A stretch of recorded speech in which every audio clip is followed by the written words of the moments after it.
So in Fresnel's biprism experimental arrangement,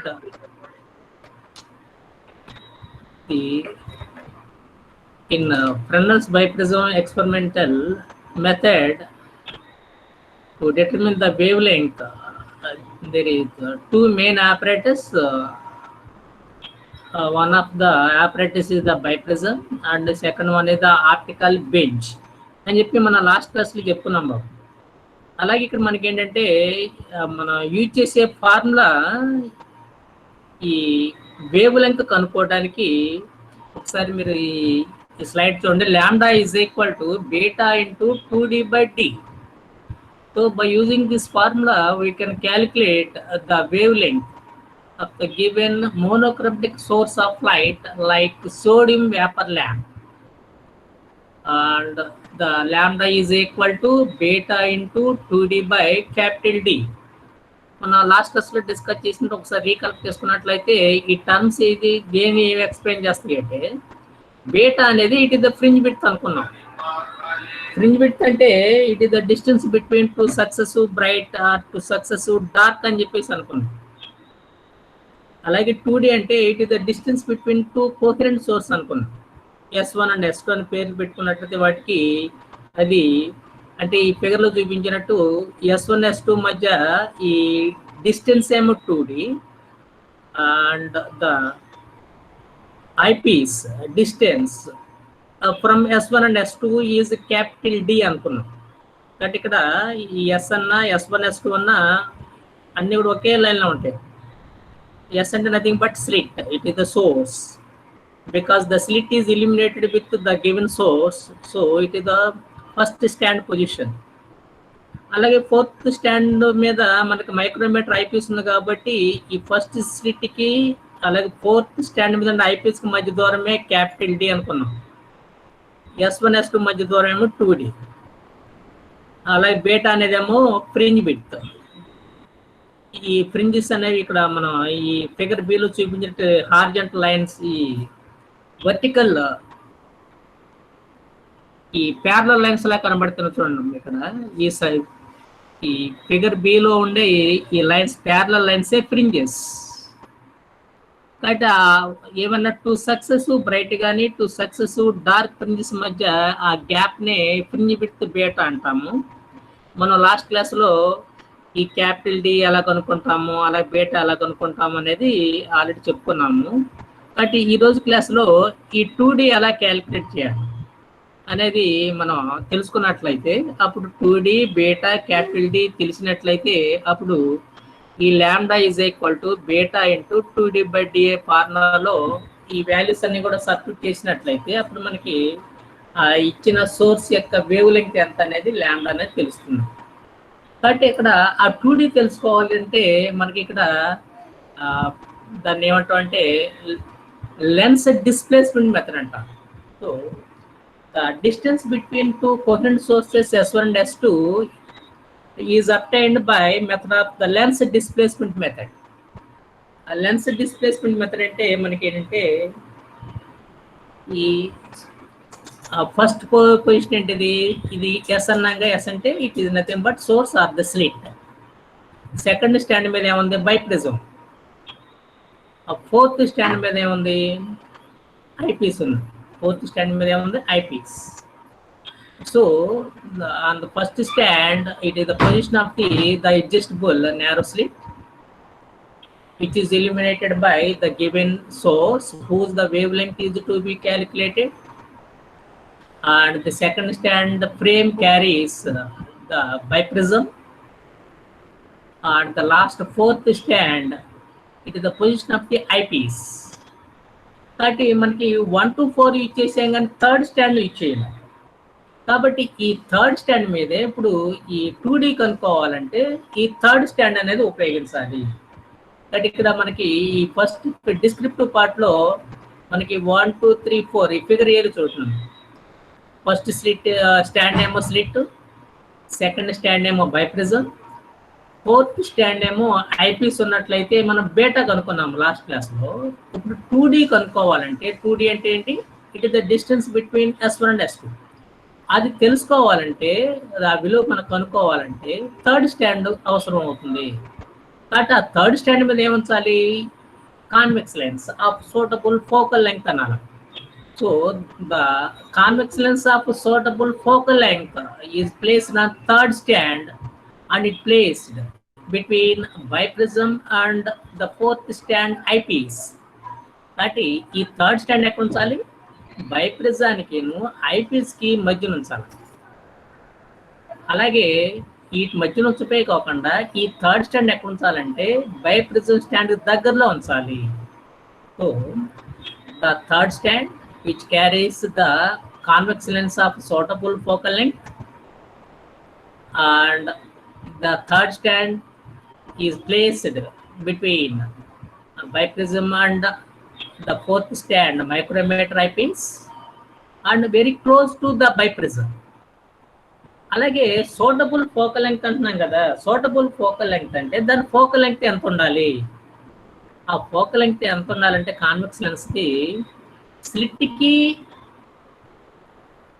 ఈ micrometer eyepiece అంటే slit అంటే ఏంటి? ఇక్కడ ఫస్ట్ స్టాండ్కి లాస్ట్ స్టాండ్కి మధ్య ఉండే దూరంలో లెస్ దాన్ 1/4 ఉండ ఫోకల్ లెంగ్త్ వాడాలి.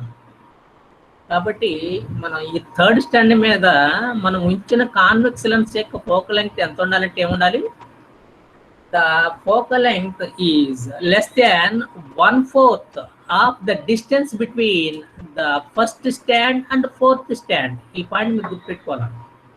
లేకపోతే మనకి లెన్స్ డిస్ప్లేస్మెంట్ మెథడ్ ద్వారా 2D అనేది రాదు. లెన్స్ డిస్ప్లేస్మెంట్ మెథడ్ అనేది అవకాశం ఉండదు. కాబట్టి ఆ లెన్స్ డిస్ప్లేస్మెంట్ మెథడ్ అంటే ఒకసారి ఏమో మ్యాగ్నిఫైడ్ ఇమేజెస్ వస్తాయి, క్లియర్ ఇమేజెస్. ఇంకో పొజిషన్లో ఏంటంటే డిమినిష్డ్ అంటాం, అంటే సైజ్ చాలా చాలా చిన్నదిగా ఉండేది కాకపోతే క్లారిటీ ఎక్కువగా ఉంటుంది. అంటే మనకి లెన్స్ డిస్ప్లేస్మెంట్ మెథడ్లో మీరు అబ్జర్వ్ చేయాల్సింది ఏంటంటే ఒక పొజిషన్లోనేమో క్లియర్ మ్యాగ్నిఫైడ్ పొజిషన్ ఇమేజెస్ వస్తాయి, ఇంకో పొజిషన్లో ఏమొస్తాయి అంటే వెరీ స్మాల్, దాన్ని డిమినిష్డ్ అంటాం. డిమినిష్డ్ సైజెస్ దాని అంటే మ్యాగ్నిఫికేషన్ అనేది is very less than 1, then we get the diminished images and with clear. పెద్దవి క్లియర్గానే ఉంటాయి, చిన్నవి ఏర్పడినప్పుడు కూడా చాలా క్లియర్గా ఉంటాయి. ఆ విధంగా ఏర్పడాలంటే లెన్స్ డిస్ప్లేస్మెంట్ మెథడ్లో మనం ఉపయోగించే కాన్వెక్స్ లెన్స్ యొక్క ఫోకల్ లెంగ్త్ ఎంత ఉండాలి? ఈ స్లిట్కిను ఈ ఫోర్త్ స్టాండ్ మీద ఉన్న ఐపీఎస్కి మధ్య ఉన్న దూరంలో 1/4 కంటే తక్కువ ఉండాలి. ఫర్ ఎగ్జాంపుల్ ఈ స్లిట్కిను ఐపీఎస్కి మధ్య దూరం 80 సెంటీమీటర్ అన్నా అనుకో, 80. కాబట్టి ఈ లెన్స్ యొక్క ఫోకల్ లెంగ్త్ ఎంత ఉండాలి? లెస్ దాన్ 1/4 అన్నాం కదా. కాబట్టి 1/4 ఆఫ్ 80 అంటే ఎంత? 80/4 కదా. కాబట్టి 20, లెస్ దాన్ 20 ఉండాలి. ఫర్ ఎగ్జాంపుల్ లేకపోతే 80+లో 100 సెంటీమీటర్స్ ఉందనుకుందాం. So the distance between the positions the slit and eyepiece is 100 centimeter, then there is a need of the convex lens of focal length less than ఎంత 25 centimetres ఉండాలి. ఎందుకని 100 అనుకున్నట్లయితే 100/4 అంటే 25గా, so less than 25 centimetres. కాబట్టి ఏదైనా సరే అప్పుడు మనం ఇన్ జనరల్ ఏం చెప్పాలి అప్పుడు?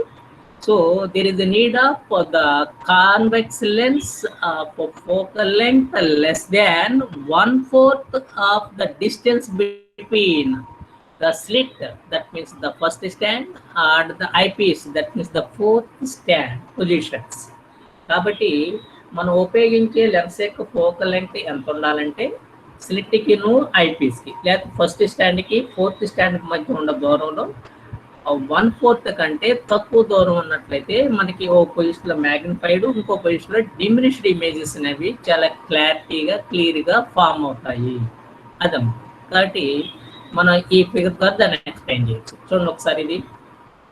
సో ఎస్ అనేది ఏమన్నా the narrow slit first stand, తర్వాత eyepiece it is the fourth stand, biprism second stand. ఇక్కడ L1 L2 అన్నాం చూడండి. ఈ L1 L2 అంటే the convex lens first position, అంటే third stand first position. L2 అంటే second position of the third stand. But L1 దగ్గర third stand ఉంటే ఏం జరిగింది, L2 పొజిషన్ దగ్గర ఉంటే ఏం జరిగింది అనేది మనం తెలుసుకోవాలి. కాబట్టి ఈ L1 L2 అంటే ఏంటి, it is the position of the third stand in first case and second case. కాబట్టి ఫస్ట్ కేస్ అసలు ఈ థర్డ్ స్టాండ్ ఎక్కడ ఉండాలి, బై ప్రిజం దగ్గర ఉండాలి, అంటే సెకండ్ స్టాండ్ దగ్గరలో పెట్టుకోవాలి. సెకండ్ స్టాండ్ దగ్గరలో పెట్టుకోవడమే కాకుండా ఎక్కడ ఉండాలి, సెకండ్ స్టాండ్కి ఈ ఫోర్త్ స్టాండ్కి మధ్య థర్డ్ స్టాండ్ ఉండాలి. అప్పుడు ఏం చేయాలంటే ఈ బై ప్రిజం నుంచి స్లోగా జరుపుకుంటూ పోవాలి దేన్ని, థర్డ్ స్టాండ్. ఆ థర్డ్ స్టాండ్ మీద ఏముంది, కాన్వెక్స్ లెన్స్ ఉంది. ఈ జరుపుతూ పోతూ మన దేని ద్వారా అబ్జర్వ్ చేస్తూ ఉండాలి, ఈ ఐపీస్ ద్వారా చూస్తూ ఉండాలి. So the suitable focal length of the convex lens is placed on the third stand and it is placed nearer to the prism in between the second stand and fourth stand, and through observe the eyepiece, then the third stand position is changed. That means it moving far away from the biprism, that means towards the eyepiece. అంటే మనం దేని ద్వారా observe చేస్తున్నాం, eyepiece ద్వారా observe చేస్తున్నాం. ఇప్పుడు third stand ఎక్కడ ఉంది, బైప్రిజం దగ్గర ఉంది. మనం దీని ద్వారా అబ్జర్వ్ చేస్తూ దేని ద్వారా, ఐపీస్ ద్వారా అబ్జర్వ్ చేస్తూ నిదానంగా ఈ థర్డ్ స్టాండ్ ని ఐపీస్ వైపు జరుపుతూ ఉండాలి.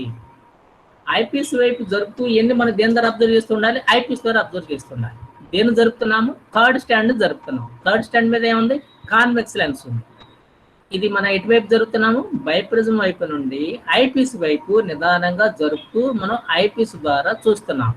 చూస్తుంటే ఏమవుతుందంటే మనకి ఒక పొజిషన్ దగ్గర రాగానే, ఇది ఒక పొజిషన్ దగ్గర రాగానే థర్డ్ స్టాండ్, ఈ థర్డ్ స్టాండ్ ఓ పొజిషన్ దగ్గర రాగానే మనకి ఐపీస్ లో ఈ S1 S2 యొక్క క్లియర్ మ్యాగ్నిఫైడ్ ఇమేజెస్ అనేవి కనపడతాయి. So at a particular position of the convex lens, that means the third stand, we observe to the magnified images of S1 and S2 in eyepiece. కాబట్టి ఈ third stand లేకపోతే ఈ convex lens ఏదో ఒక particular position దగ్గర రాగానే S1 S2 అనేవి చాలా క్లియర్గా మ్యాగ్నిఫైడ్ ఇమేజెస్ అనేవి మన ఐపీస్ ద్వారా అబ్జర్వ్ చేస్తాము. అప్పుడు ఏం చేయాలంటే ఈ థర్డ్ స్టాండ్ జరపడం ఆపేయాలి. So there is no change after we get the clear magnified images of S1 and S2. అప్పుడు ఏం చేయాలంటే ఈ థర్డ్ స్టాండ్ని జరపడం ఆపేసిన తర్వాత ఈ థర్డ్ స్టాండ్ యొక్క పొజిషన్ ఏంటో చూడాలి. అది ఏ రీడింగ్ దగ్గర ఉంది. రీడింగ్ అంటే అది దేని ద్వారా అబ్జర్వ్ చేస్తూ ఉంటాం, the scale which is graduated at the edge of the optical bench అనుకున్నాం. మనం ఏంటంటే ఆప్టికల్ బెంచ్ ఎడ్జ్ మీద ఒక స్కేల్ అనేది మార్క్ చేయబడి ఉంటుంది అన్నాక, కాబట్టి ఆ స్కేల్ను ఉపయోగించి ఈ థర్డ్ స్టాండ్ యొక్క డిస్టెన్స్ ఎంతో చూస్తాం, దాని పొజిషన్ ఏంటి. అప్పుడు ఏంటంటే ఈ ఫస్ట్ స్టాండ్కి ఈ థర్డ్ స్టాండ్కి మధ్య దూరం అనేది ఆబ్జెక్ట్ డిస్టెన్స్ అంటాము, దాన్ని యూ అనుకోవాలి. అలాగే థర్డ్ స్టాండ్కి ఫోర్త్ స్టాండ్కి మధ్య డిస్టెన్స్ అనేది వి అనుకోవాలి. ఇక్కడ యూ అంటేనేమో ఆబ్జెక్ట్ డిస్టెన్స్, వి అంటేనేమో image distance. So the position of the third stand where we get the magnified images of S1 and S2, then the distances of object and images are U and V respectively, where U is the distance between the first and third stand, and the distance V means it is the distance between third and fourth stands. అంటే ఇక్కడ ఈ S1 S2 అనేది చాలా క్లియర్గా magnified images form అవుతాయి అన్నాక, కాబట్టి ఈ అప్పుడు ఆ క్లియర్ మ్యాగ్నిఫైడ్ ఇమేజెస్ ఏంటవి, S1 అండ్ S2, వాటి మధ్య దూరాన్ని D1 అనుకోవాలి. So in clear magnified images of S1 and S2, let D1 is the distance between S1 and S2. కాబట్టి ఈ S1 S2 ఇమేజెస్ లో వాటి మధ్య మ్యాగ్నిఫైడ్ పొజిషన్ లో ఉన్నప్పుడు వాటి మధ్య దూరం D1 అనుకోవాలి. ఈ D1 ఎంత అనేది మన ఐపీస్ ద్వారా మనం మెజర్ చేయొచ్చు. So the value of D1, that means it is the magnified images of S1 and S2 distance between the clear magnified images of S1 and S2 D1 which is obtained with the help of the micrometer eyepiece. కాబట్టి U తెలుసు, V తెలుసు, అలాగే D1 అనేది తెలుసు. D1 అనేది తెలుసు. ఇంతకీ మనం ఏమేంటి 2D తెలుసుకోవాలి.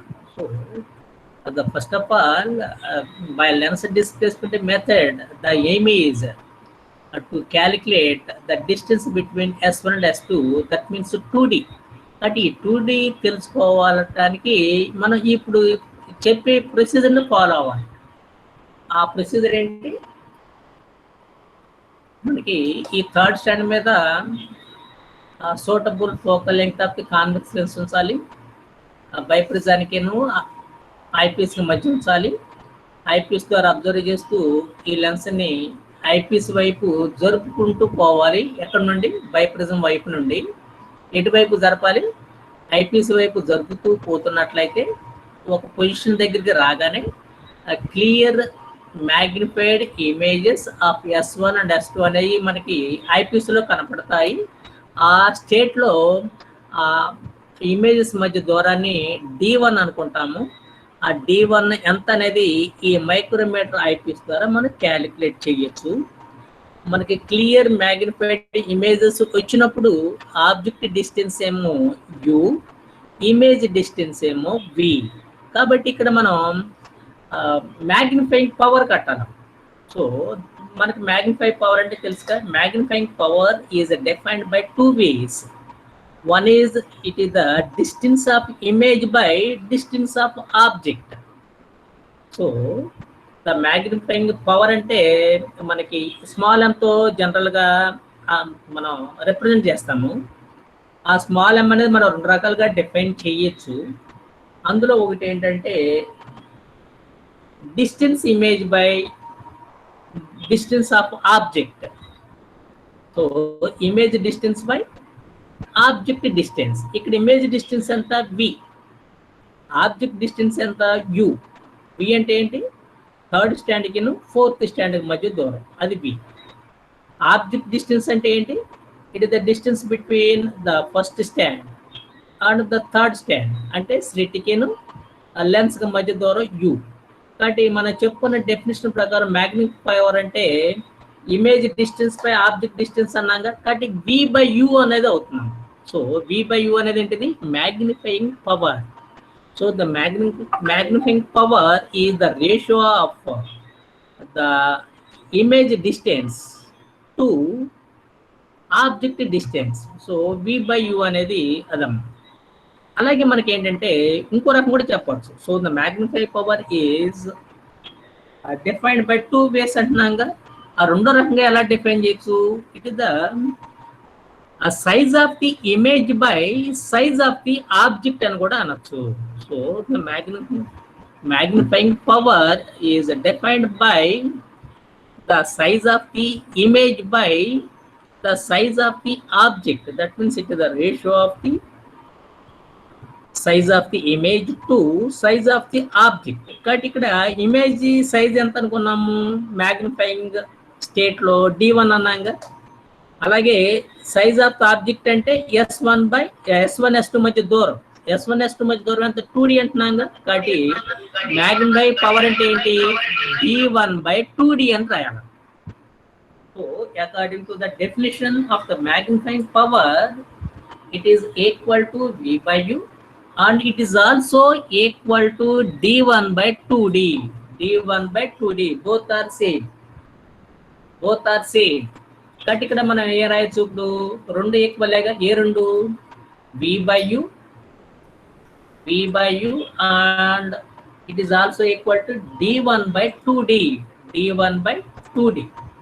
కాబట్టి ఇక్కడ మనకి ఈ మ్యాగ్నిఫై పవర్ అంటే చూడండి ఒకసారి ఈ ఈక్వేషన్లో V/U అన్న మ్యాగ్నిఫికేషన్ పవరే, దాన్ని మ్యాగ్నిఫైయింగ్ పవర్ అంటాము.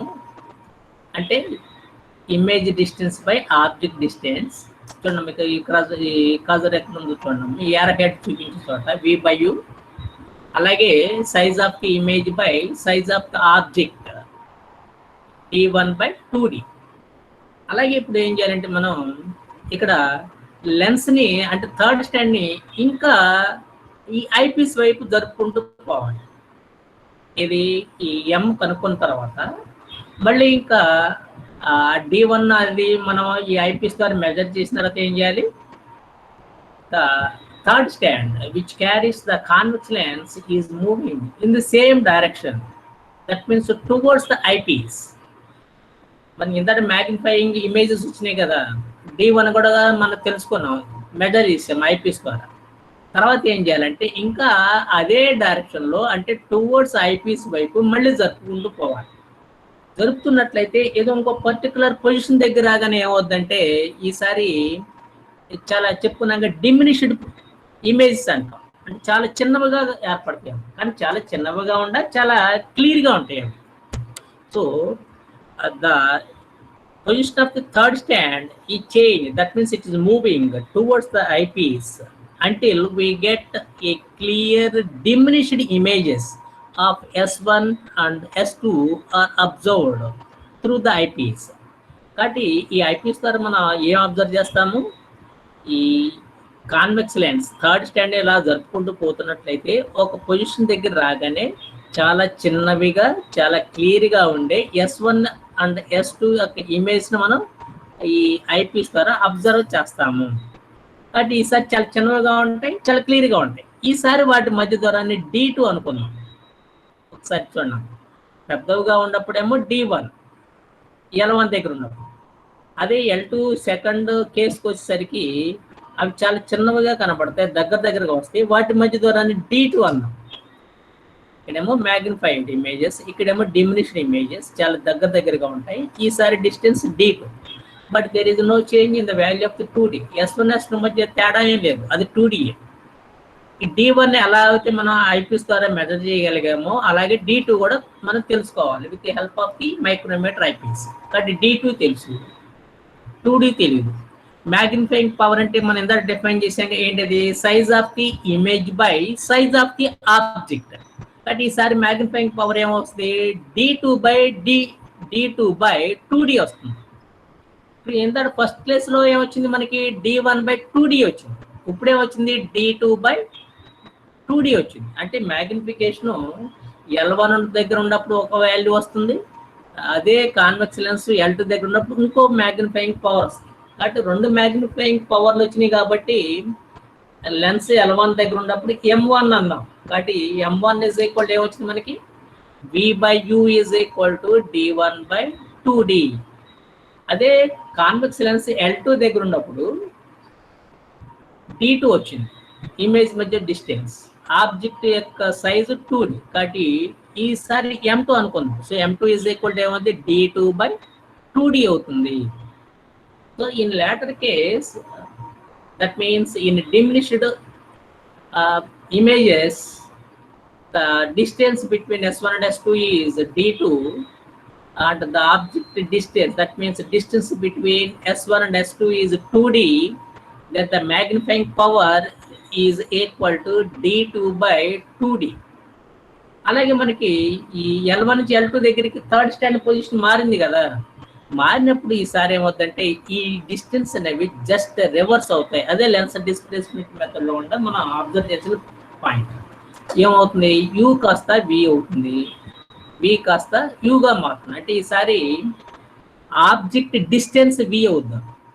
అంటే ఈ స్లిట్కిను ఈ థర్డ్ స్టాండ్, ఫస్ట్ స్టాండ్కి థర్డ్ స్టాండ్కి మధ్య దూరం ఎంత సమానం అవుతుంది? V అవుతుంది. అంటే ఈసారి ఆబ్జెక్ట్ డిస్టెన్స్ V అని, మరి ఇమేజ్ డిస్టెన్స్ ఎంత అవుతుంది? U అవుతుంది. అంటే జస్ట్ రివర్స్ అవుతుంది. ఇక్కడ UV ఉండదు, కాస్త ఇక్కడ VU అవుతుంది. So in second case, that means in diminished images position, the size of the image is D2 and the size of the object is 2D. So the magnifying power M2 is equal to D2 by 2D. And in the second case, the object distance is V and image distance is U. కాబట్టి మనకి magnifying power అంటే తెలుసుగా ఏంటిది? Distance of image by distance of object. కాబట్టి ఈసారి ఏమవుతుంది? U by V అవుతుంది. ఎందుకంటే V బై U అయింది, కాస్త ఈసారి ఏమవుతుంది? U by V.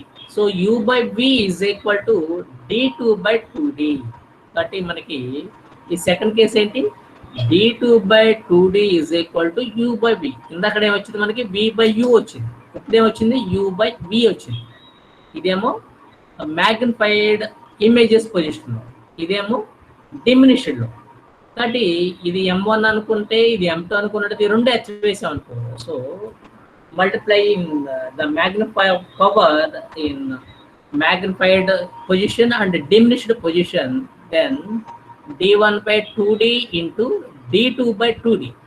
అంటే ఇది h వేసాం అనుకో, ఏమవుతుంది left side d1/2d into d2/2d. అలాగే లెఫ్ట్ సైడ్ h వేస్తే రైట్ సైడ్ కూడా మనం మల్టిప్లై చేయాలిగా, v/u ఇంటూ u/v. కాబట్టి u క్యాన్సిల్ అవుతుంది, v క్యాన్సిల్ అవుతుంది. కాబట్టి right hand which is equal to 1. Left side ఏముంది d1 d2/2d into 2dగా, 2d into 2d అంటే 2d హోల్ స్క్వేర్, లేకపోతే 4d స్క్వేర్ అని కూడా అనొచ్చు.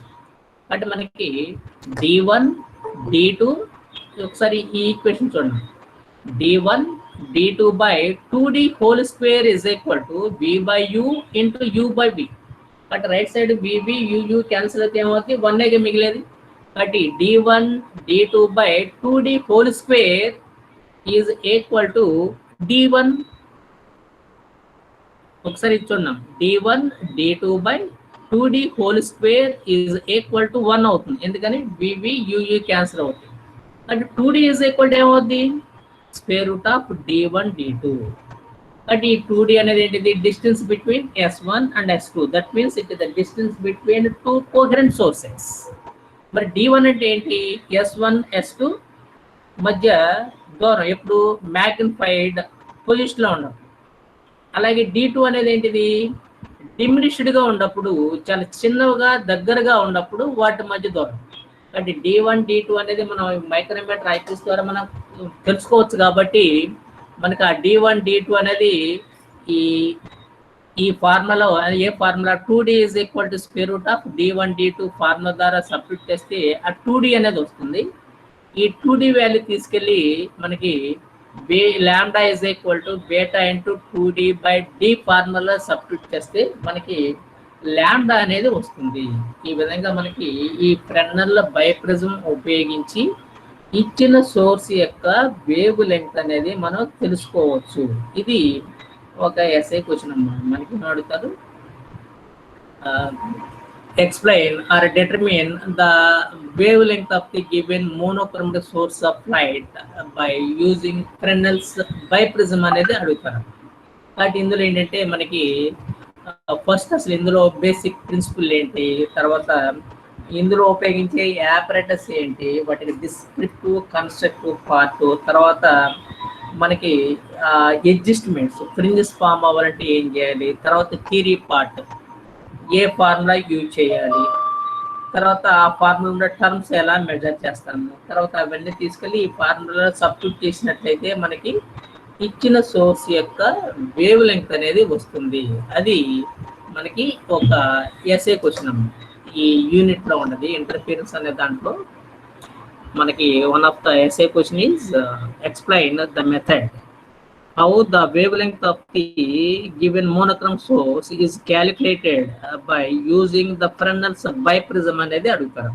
కాబట్టి ఇందులో మనకి బేసిక్ ప్రిన్సిపల్ ఏంటి, యాక్చువల్గా మనకి ఇంటర్ఫియరెన్స్ అంటే రెండు రకాలుగా చెప్పొచ్చు కదా. So the phenomenon of interference is obtained by division of wave front and division of amplitude. కాబట్టి అవి రెండు రకాలని చెప్పాం. కాబట్టి ఈ ఫ్రెన్నెల్స్ బైప్రిజం అనేది ఇక్కడ వేవ్ ఫ్రంట్ అనేది డివైడ్ అవుతుంది, ఆ తర్వాత అది రెండుగా విడిపోతుంది, తర్వాత రెండు కొంచెం దూరం ట్రావెల్ చేస్తే వేరు వేరు పాత్లు అంటే మళ్ళీ రెండు కలుసుకోవటం వల్ల ఇంటర్ఫియర్ అవటం వల్ల ఇంటర్ఫియరెన్స్ ఫ్రింజెస్ అనేవి వస్తాయి అనేది ఫస్ట్ ఆ పాయింట్ రాయాలి. తర్వాత ఇందులో మనకి బైప్రిజము ఆప్టికల్ బెంచ్ అనేది మనకి రెండు మెయిన్ ఆపరేటర్స్లు. బైప్రిజం అనేది ఏమో మనకి ఏంటంటే two thin prisms base join చేస్తే ఒక చోట ఏమో 179 డిగ్రీ, ఇంకో చోట ఏమో 1/2 డిగ్రీ, ఆ 30 మినిట్స్ ఈచ్ అనేది ఉన్నట్లయితే అది బైప్రిజంగా యాక్ట్ చేస్తుంది.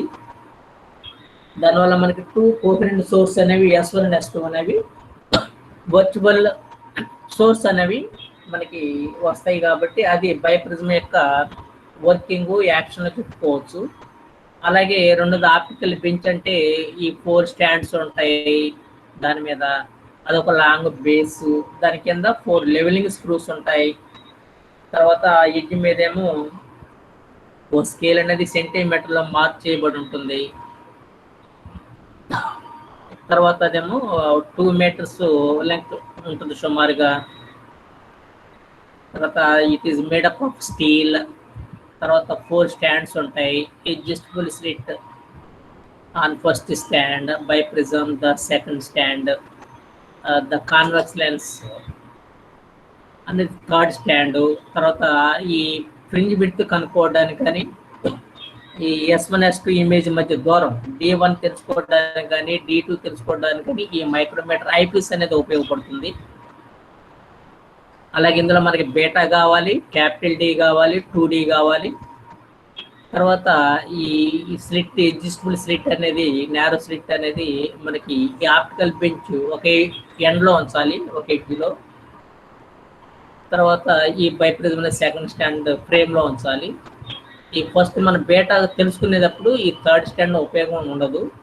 2D తెలుసుకునేటప్పుడు మాత్రమే, 2D కనుక్కునేటప్పుడు మాత్రమే ఈ third stand, convex lens stand అనేది మనకి అవసరం అవుద్ది.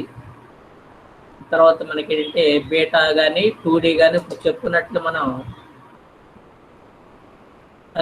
కనుక్కున్న అయితే ఈ థియరీ పార్ట్ ఫార్ములాలో lambda is equal to beta into 2D by capital D ఈ ఫార్ములాలో సబ్స్టిట్యూట్ చేసినట్లయితే మనకి ఇచ్చిన మోనోక్రోమ్ సోర్స్ ఆఫ్ లైట్ యొక్క వేవ్ లెంగ్త్ లాంబ్డా అనేది తెలుసుకోవచ్చు. తర్వాత ఇందులో మన అడ్జస్ట్మెంట్స్ క్లియర్గా చేయకపోతే, మన ఆ ప్రొసీజర్ ఫాలో కాకపోయినట్లయితే ఈ ఏర్పడే ఫ్రింజెస్లో కొన్ని డిఫెక్ట్స్ అనేవి ఉంటాయి. వన్ ఆఫ్ ది డిఫెక్ట్ ఇది లాటరల్ షిఫ్ట్ అన్న. కాబట్టి ఆ లాటరల్ షిఫ్ట్ వల్ల మనకి ఫ్రింజ్ విడ్త్ వేరు వేరు పొజిషన్లో వేరువేరుగా ఉంటాయి. ఇది ఐపీస్ యొక్క పొజిషన్ మీద డిపెండ్ అయి ఉంటుంది. కాబట్టి even though there is change in the position of the eyepiece, there is no change. The distance between the successive bright or dark fringes, that means fringe with beta, then there is remove the lateral shift error.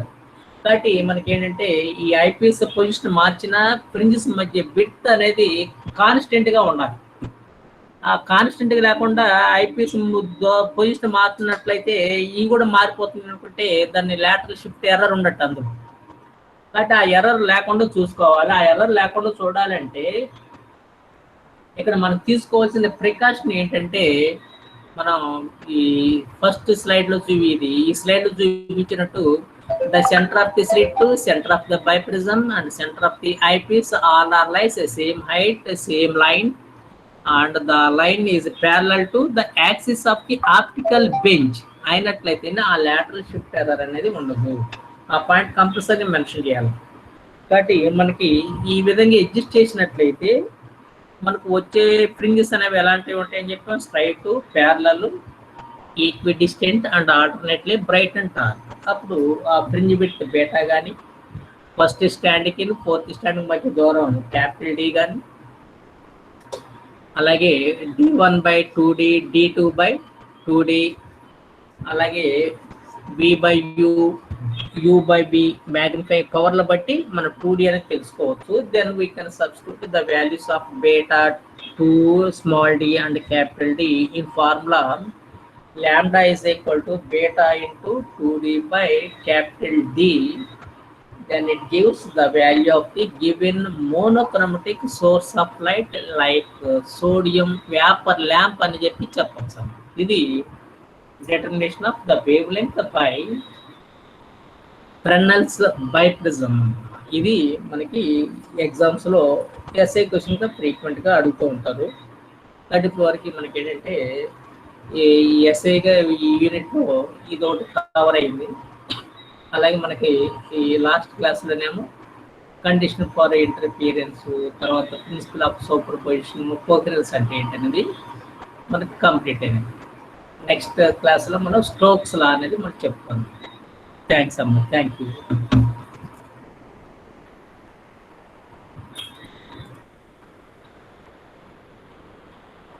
ఈ అమ్మాయి ఏమన్నా doubt ఉందమ్మా ఈ క్లాస్లో జరిగింది? Hello.